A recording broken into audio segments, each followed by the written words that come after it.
One of the lingering habits of the poverty game is the word all. When you're playing the poverty game, you're told that you can't have it all. You've got to sacrifice and you can't have it all. So what happens is our vocabulary is built around the word all. All is very much a poverty game, I can have this or that. That's how the poverty game works. But in the wealth game, what we learn is you can have this and that. It's a really subtle difference. It's such a small word, but it makes a world of difference. See, in the poverty game, we've been taught why. You go to the shop, you don't have enough money, so you can't have everything you want, right? It just doesn't work like that. And that gets ingrained into you. The reason why I'm talking about this, the example I want to give you is a family they're in the Millionaires Club. They got wealth game level outcomes. They're at level 2. They've got almost $2 million, actually over $2 million in equity. They're playing the wealth game. What they don't realize, they can have everything they want. What was the thing stopping you from being able to go and take action?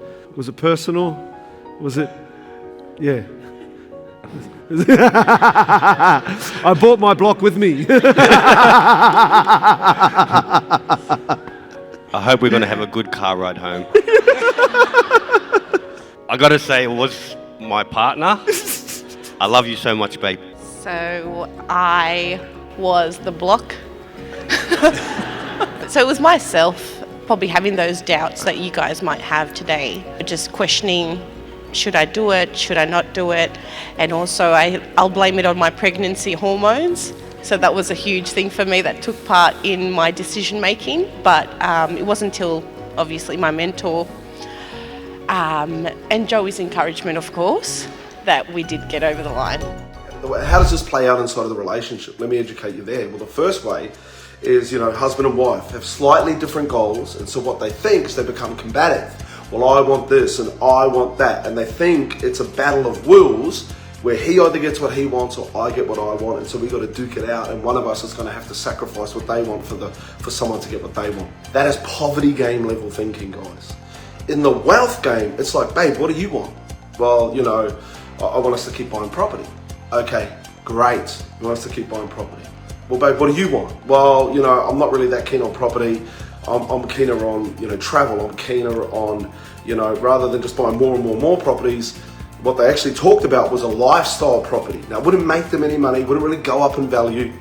That they were going they've already purchased land in Samoa, and they want to go back, and the husband, wants to build that property and run it like an Airbnb and do all of these things, right? And the wife wants to keep building assets here in Australia. And so, they're not on the same page until I introduced the word and. I was like, well, what if you could acquire properties here and hubby could, build the Airbnb, and you could have it all. Well, why don't you just do that? And for them, that was like a light bulb moment. Why? Because they've been trained that it's all. I get what I want or you get what you want. I get this or we have to have that. But when you play the wealth game and you've built up your asset base, you can now start, it's about sequencing. It's about, oh, we'll do this, then this, then this, then this. And that's how we have all of it, right? And then we start talking about timelines, we start setting dates. And there was a key date coming up. Okay, well, what if by this date we can have all of these things? Oh, that would be amazing.